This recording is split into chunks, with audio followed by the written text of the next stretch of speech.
My guest on the Europe Conversation this week is Canadian Foreign Affairs Minister Mélanie Joly. She says Europe and Canada must retaliate against Trump's tariffs, and Canada will lead the way. Well, Mélanie Joly, Foreign Minister of Canada, thank you very much for joining us on the Europe Conversation. Thank you, Shana. It's a pleasure to be with you. We're here at the NATO Foreign Ministers Summit, and I want to ask you, first of all, because it's also Marco Rubio, the US Secretary of State's first NATO summit. What was your engagement like with him today? Well, I've had many conversations in the past with the Secretary of State, with Marco Rubio. Today was much more informal because we haven't had the chance to sit down together alone. But we've been targeted, and now I've said that many times to many of my colleagues. We were the canary in the coal mine, and now they've just experienced it.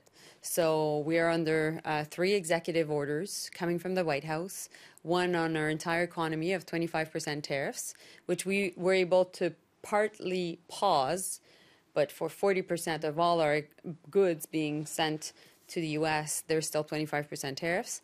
We also have 25% on our steel and aluminum going to the U.S., and we also have 25% tariffs against our auto sector. And we think that there will be other sectors.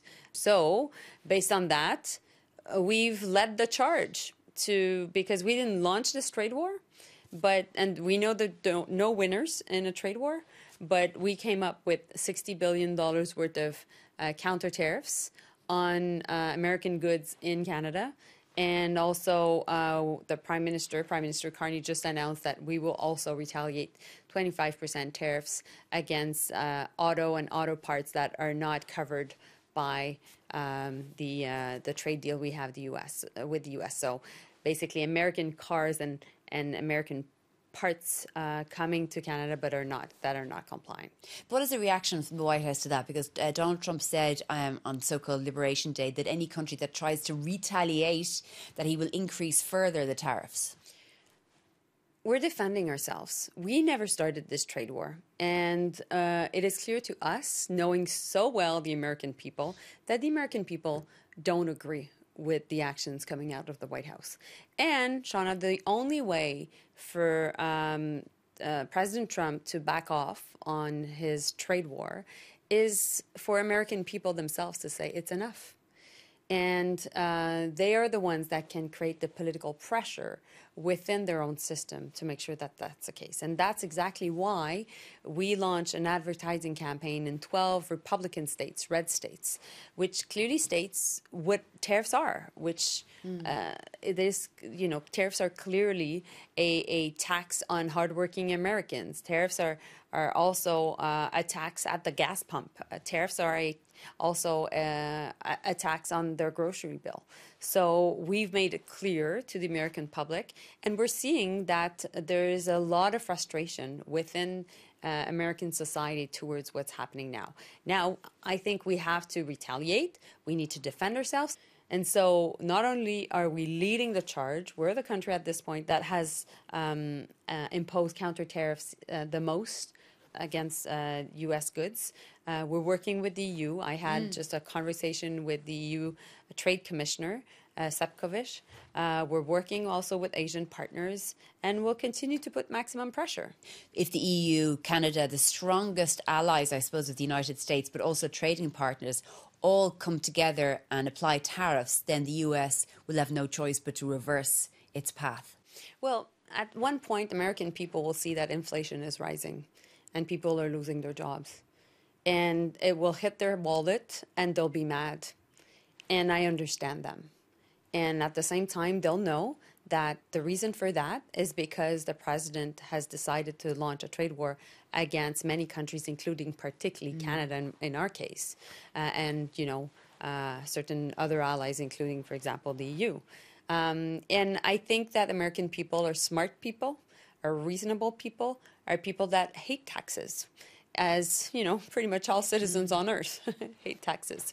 And so I'm confident that our approach will work. The Senate is also getting much more involved into this discussion. So we're following closely also what the Senate is doing in Congress in the U.S. But there's no country on earth that understands the most the U.S. than Canada.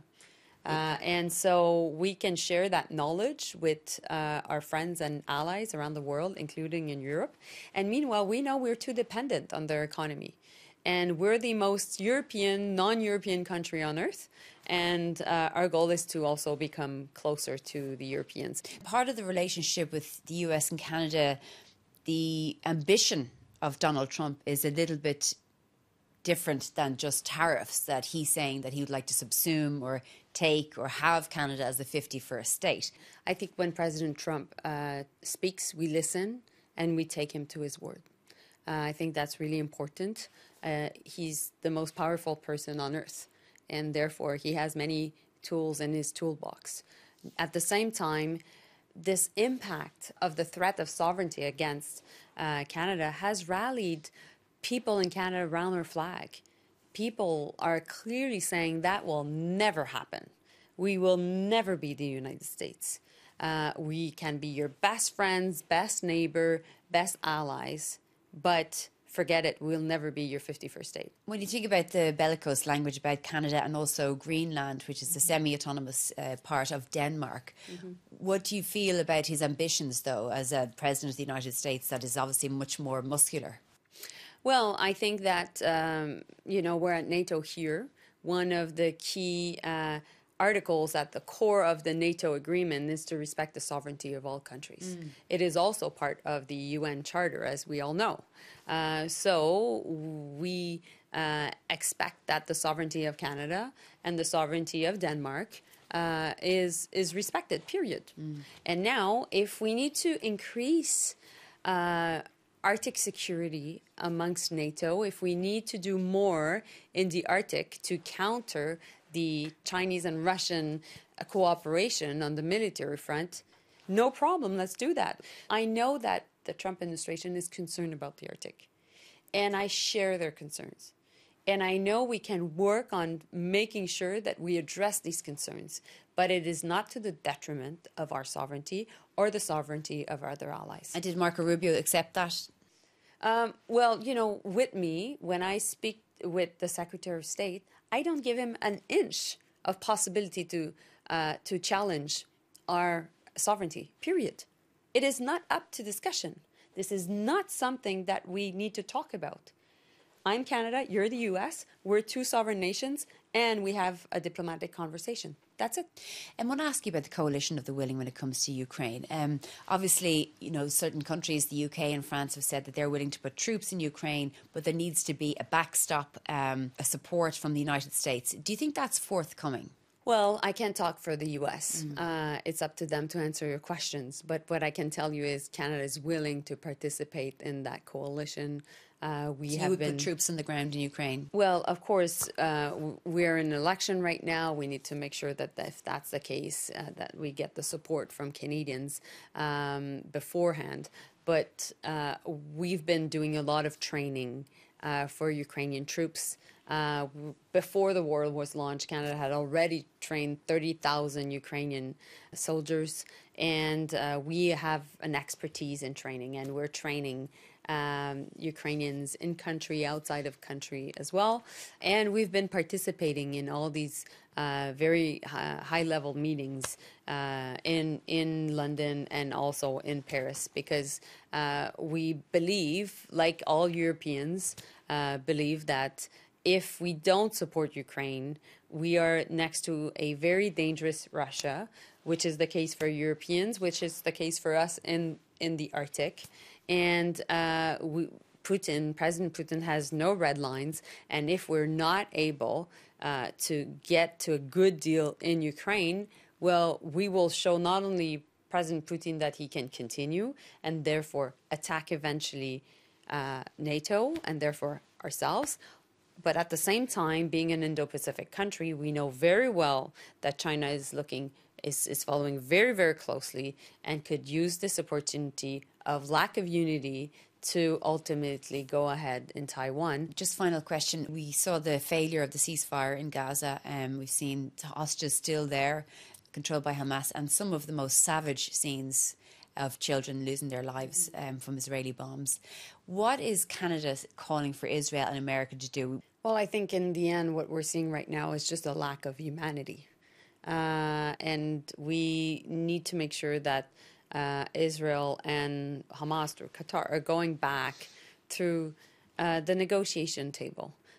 We always knew that the second phase of, or as the second phase of the ceasefire was coming, it would be much more difficult. But we need to make sure that that's the case, that there is ultimately hostages that are sent back in an honorable way also.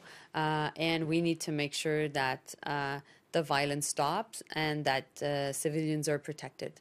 We know that there won't, and Canada really profoundly believes that there will be no peace and security in the Middle East if there's not a two-state solution. Does Canada support the International Criminal Court? Absolutely. Yeah, because we saw Hungary leaving there today. Well, Canada founded, along with some other members, the International Criminal Court. We always thought that when we looked at the international system, what was lacking was the accountability of countries towards international law, and that's why we believe in it. Is it disappointing that one of your allies, Hungary, has decided to exit?